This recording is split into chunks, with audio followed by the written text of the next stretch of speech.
Welcome to the Real Money Pathway, where I share my journey from financial collapse to lasting wealth. I'm David Kim, and I'll guide you through practical strategies that transform my finances and can transform yours too. Let's build your pathway to financial freedom. The content of this podcast is provided for general information purposes only and do not constitute financial advice. Listeners should not act upon the content or information here without first seeking appropriate advice from a financial professional. Welcome back to the Real Money Pathway. I'm David Kim, author of The Real Money Guide, the missing manual for financial recovery. If you've been following along, we've covered my journey from financial collapse to rebuilding, explored the emotional impact of financial trauma, and created a structured recovery roadmap to guide our journey. Today, we're focusing on what I consider the cornerstone of financial security at any level, the emergency fund. This isn't just another financial planning concept, it's a critical defense mechanism that can mean the difference between a minor setback and a complete financial derailment. I learned this lesson the hard way during my early recovery period. About 6 months after my bankruptcy, when I was just beginning to feel some stability from my consulting work, my aging Mercedes, the one I maintained through bankruptcy, it developed some transmission problems. The repair quote came in at $400, an amount that seems pretty modest by most standards. But for me, at that moment, it might as well have been $4,000. I had less than $100 in my checking account. My next client payment wasn't due for 2 weeks, and this car was my only reliable transportation to client meetings. Without it, I couldn't earn the income I desperately needed. I ended up using my newly obtained secured credit card with nearly a 30% interest rate, a choice that cost me far more than just the repair amount, and undid months of careful financial planning. This moment crystallized for me what financial experts had been saying all along.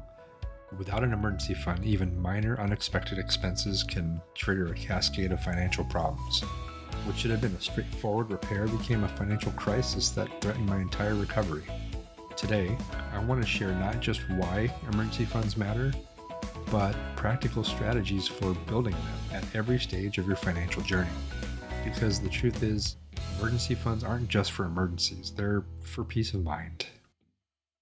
Financial experts have long recommended emergency funds, but their importance multiplies exponentially when you're rebuilding after a collapse. Let me explain exactly why through my own experience. During my financial recovery, I discovered that without emergency reserves, small problems quickly become catastrophic. That $400 transmission repair I talked about, without an emergency fund, I was forced to use high-interest credit card debt, which took months to pay off and added over $70 in interest. But the damage went beyond just financial cost. The stress of facing this unexpected expense without resources created this disproportionate psychological impact on me. I remember laying awake that night, my anxiety just spiraling out of control because I was trying to calculate how this setback would affect my rebuilding plan. The mental bandwidth consumed by this relatively minor problem far exceeded its actual significance. More importantly, without an emergency fund, I lost that decision-making power. I couldn't choose the best solution. I was forced to accept whatever option was immediately available, regardless of its long-term cost. This desperation decision-making is exactly what keeps people trapped in cycles of financial struggle. My experience actually aligns with research showing that financial emergencies are rarely truly unexpected. Studies indicate that average households faces approximately $2,000 in unexpected expenses annually. These aren't typically dramatic events like job loss or major illness. They're actually ordinary life expenses like car repairs, larger medical copays, or appliance replacements. What makes something an emergency isn't its unpredictability, but our unpreparedness for it. When you're rebuilding after financial collapse, this unpreparedness creates a pretty precarious situation when anticipated life events can become crises. I discovered this truth again about a year into my recovery when my son needed some emergency dental work. It cost over $800. Despite having rebuilt some stability by then, I still lacked adequate emergency reserves. Once again, I faced choices between delayed care, high interest debt, or disrupting other financial priorities. The psychological security that even a small emergency fund provides can't be overstated. When I finally established my first $1,000 emergency fund, about 18 months into my recovery, my financial anxiety decreased dramatically. Not because $1,000 could handle any possible emergency, but because it created a buffer between me and immediate financial catastrophe. This psychological benefit extends beyond just peace of mind. With even modest emergency reserves, I can make financial decisions based on what was best rather than what was immediately possible. This decision making clarity is particularly valuable during financial rebuilding when every choice you make significantly impacts your recovery trajectory. Perhaps most crucially, emergency funds prevent the debt spiral that often follows financial setbacks. Without reserves, unexpected expenses typically lead to new debt, which creates additional monthly obligations, which reduces available cash flow, which then makes building future reserves harder, and finally, which increases vulnerability to the next emergency, and the cycle continues. I experienced this spiral firsthand during my early recovery, each time I used credit to cover an emergency. The resulting payment reduced my ability to save, extending the period of financial vulnerability and making the next emergency even more problematic. Breaking this cycle requires establishing even minimal reserves as a first priority during financial rebuilding. This flies against conventional wisdom that suggests aggressively paying down your high interest debt before saving. While mathematically that works, this advice fails to account for that the reality of life continues to happen with all its unexpected expenses, all of this during financial recovery. Today, with my financial situation vastly improved, I maintain significantly larger emergency reserves than most financial experts recommend. This isn't because I'm excessively cautious, but because I've experienced firsthand the cascading consequences of inadequate protection during those vulnerable periods. Whether you're just beginning your financial recovery or well along your journey, establishing appropriate emergency reserves should be among your highest priorities. Not because emergencies might happen, but because they will happen. And your preparation determines whether they remain manageable or whether they become financial catastrophes.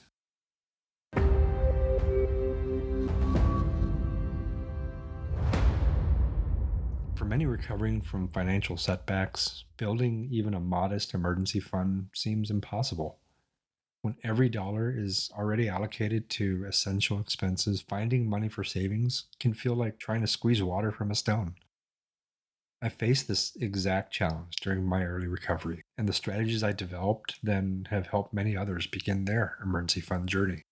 The key insight that transformed my approach was understanding that successful emergency fund building comes from consistent, small actions rather than dramatic one time efforts. My journey began with what seemed like an insignificant step, committing to just saving $25 per week, regardless of circumstances. This $25 weekly automatic transfer became a non negotiable in my financial plan.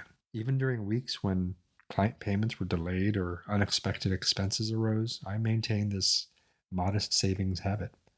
The amount itself wasn't impressive, but the consistency established a psychological foundation for future saving behavior. Look at my actual numbers. This approach meant I was saving approximately 2% of my income during a period when most financial experts say you should be saving 15 to 20%. Conventional wisdom would call this insufficient, but for me, it represented this realistic maximum possible during my early recovery. Within 5 months, these small but consistent transfers had built my first $500 in emergency savings. It was enough to handle minor car repairs or medical copays without having to resort again to that high interest debt. This modest achievement provided both practical protection and psychological reinforcement that progress was possible despite limited resources. Beyond this basic approach, I developed several other strategies for accelerating emergency fund building during those tight financial periods. Finding found money opportunities became a regular practice. I scrutinized every unexpected income, tax refunds, rebates, gifts, insurance reimbursements, and immediately directed at least 50% of that to emergency savings before I could allocate it anywhere else. These irregular additions significantly accelerated my process beyond that base $25 weekly contribution. One particularly effective technique was what I call expense bouncing. Whenever I successfully reduced a regular expense, whether it's negotiating a lower insurance premium, finding cheaper phone service, reducing grocery costs through better meal planning, I immediately redirected the savings of that to my emergency fund rather than absorbing them into general spending. For example, I reduced my cell phone bill by $35 just by switching providers. I immediately set up that $35 to go into savings. Since I was already managing without this money, redirecting it to savings created no additional lifestyle strain while building emergency funds more quickly.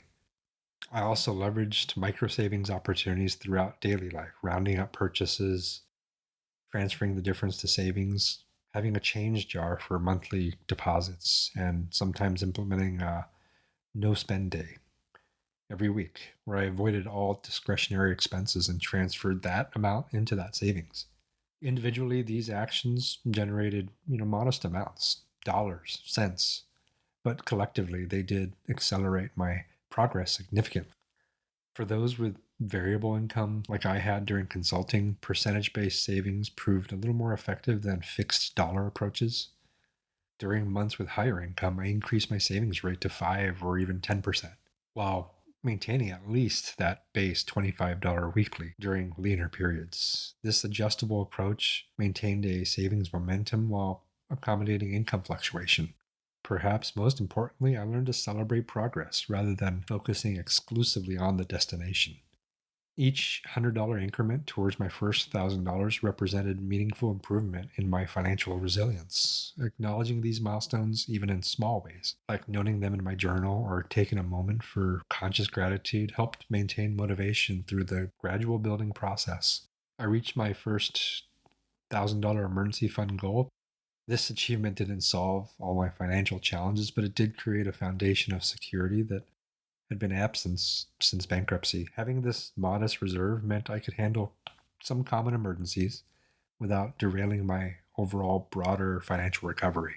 For those beginning their emergency fund journey, remember that specific amounts matter much less than the habit of consistent savings, whether you start with $10 weekly or $100. The disciplined practice of regular contributions builds both that financial reserve and the savings behavior that supports long-term financial health.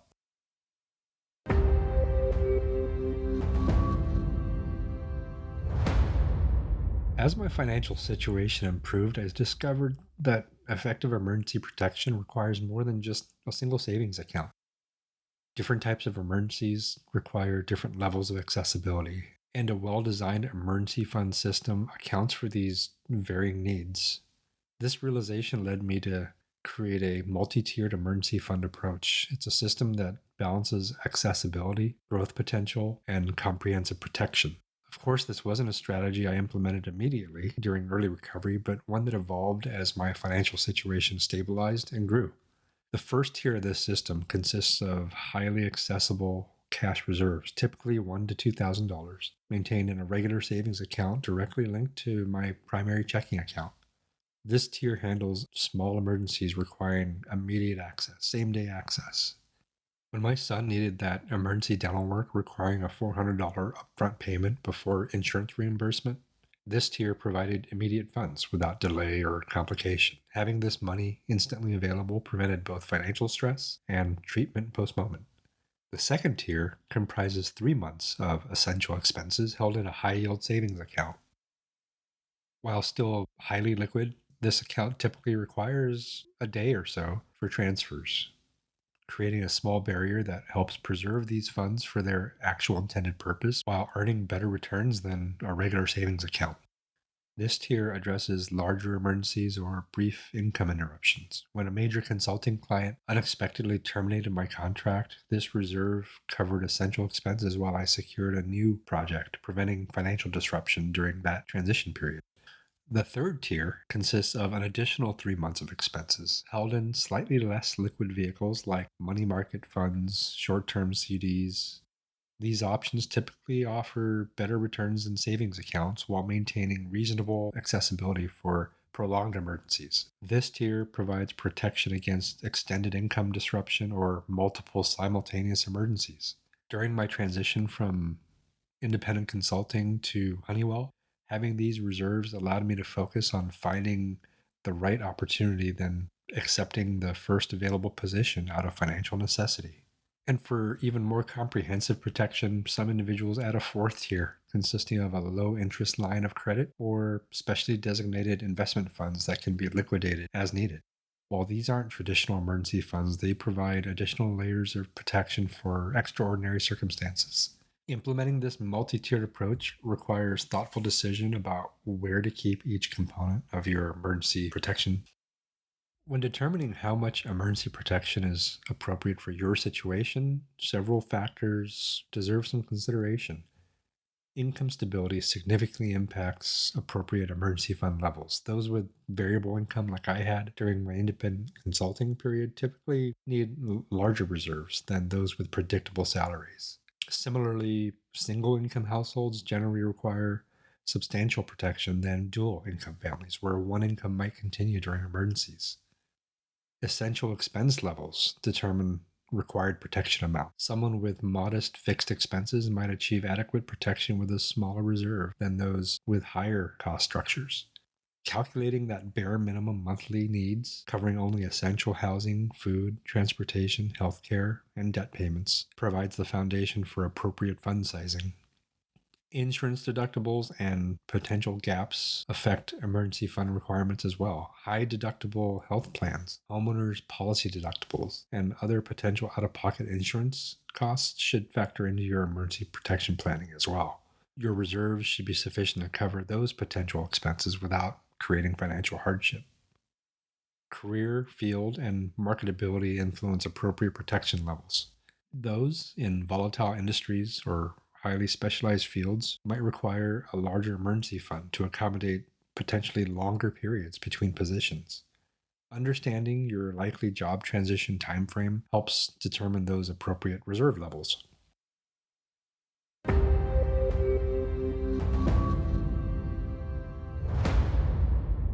An emergency fund fulfills its purpose when used for genuine emergencies. Yet, many people hesitate to use these funds even when appropriate, treating them as untouchable rather than as practical financial tools designed for specific situations. Equally problematic is the opposite tendency, treating emergency funds as general purpose savings that can be tapped for non emergency wants. Establishing clear usage protocols helps maintain the integrity of your emergency protection while ensuring the funds serve their intended purpose. During my financial rebuilding, I developed specific criteria for emergency fund usage that help navigate these decisions. A legitimate emergency typically met three conditions: it was necessary, unexpected, and time sensitive. Necessary means that the expense addresses essential needs rather than wants. Car repairs, required for transportation to work. Cosmetic vehicle upgrades, not.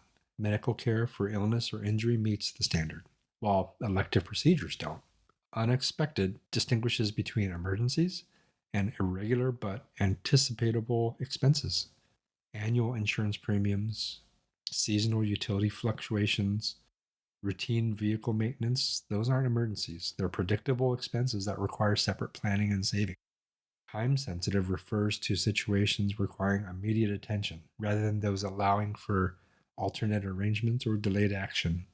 A broken water heater in the winter requires immediate repair, while minor home improvements can wait until regular funds are available. I experienced the importance of these distinctions when managing my son's unexpected dental emergency. The situation clearly met all three criteria. The care was medically necessary, the injury was unexpected, and the treatment required immediate attention. Using emergency funds for this purpose aligned perfectly with their intended role. However, when I wanted to upgrade my laptop for consulting work, despite feeling urgently needed, this expense failed the unexpectedness test. Technology upgrades are predictable business expenses that require separate planning rather than emergency fund usage. Equally important to usage criteria is having a clear replenishment strategy. When emergency funds serve their purpose, rebuilding them quickly should become a top financial priority. My approach to replenishment emphasized aggressive but sustainable restoration. After using emergency funds, I temporarily redirected money from lower priority budget categories until reserves returned to their target level. This might mean temporarily reducing retirement contributions, though never below employer match levels, pausing other savings goals, or limiting discretionary spending. The replenishment timeframe should reflect both the amount withdrawn and your financial capacity. For smaller withdrawals during stable periods, rapid restoration within 1 to 3 months might be reasonable, where larger withdrawals or usage during financially challenging times might require extended replenishment periods. I experienced both scenarios during my rebuilding years. When I withdrew $400 for my son's dental emergency during a period of stable consulting income, I increased my weekly savings from $50 to $100, restoring the funds within approximately 6 weeks. When I withdrew from my emergency fund for my son's dental emergency, it was during a period of stable consulting income. Later, when I needed $2,800 for an unexpected tax obligation, my replenishment plan extended over 6 months, with more modest increase in savings rates.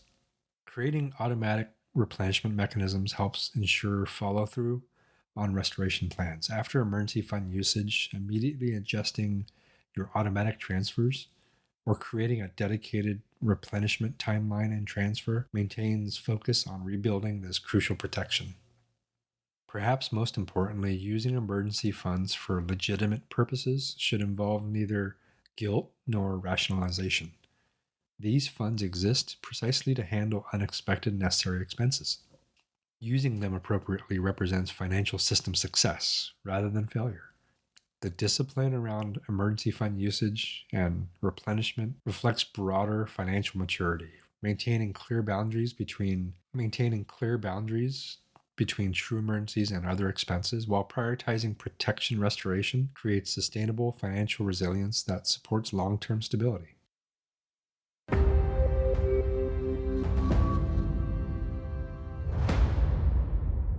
Today's episode focused on building and maintaining effective emergency protection. And our practical takeaway provides a starting point for developing your own emergency fund strategy, regardless of your current financial situation.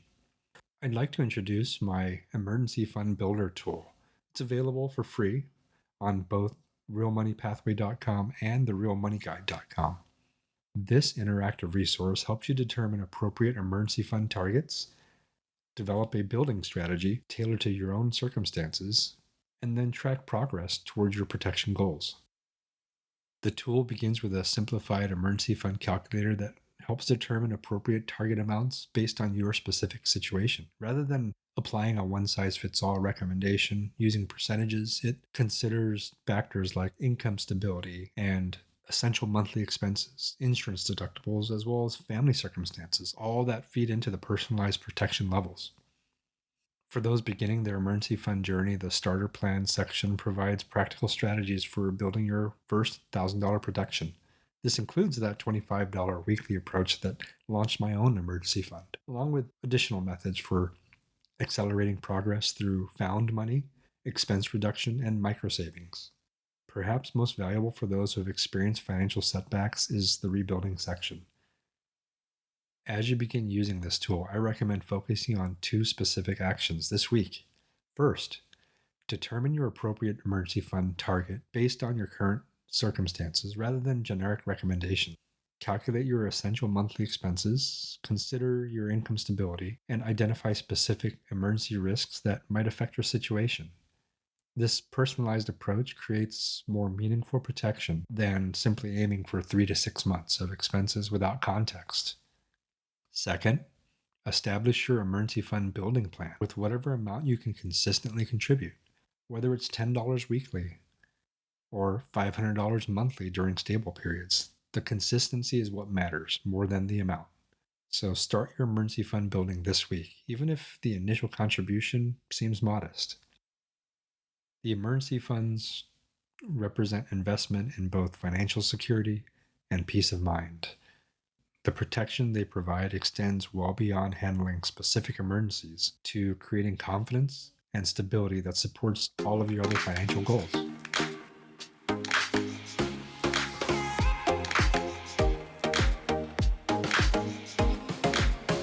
Today, we've explored the crucial role emergency funds play in financial security and rebuilding.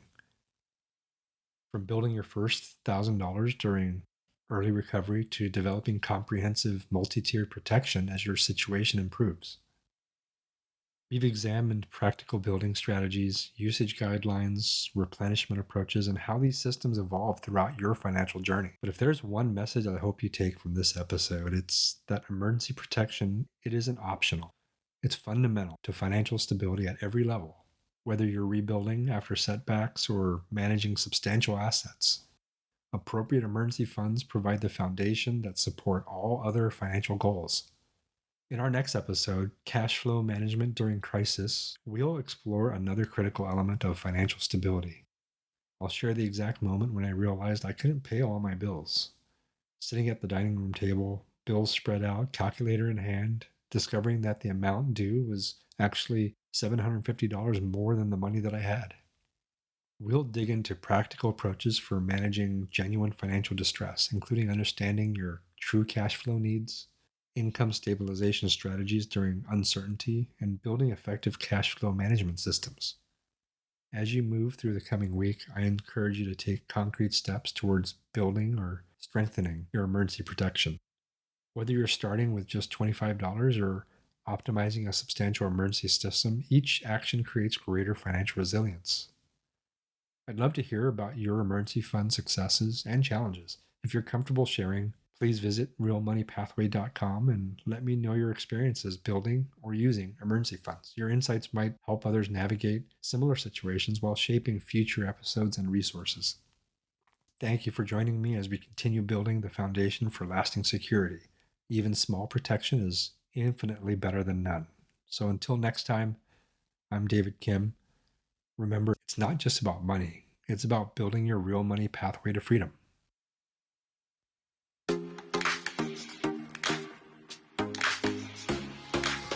Thanks for joining me on the Real Money Pathway podcast.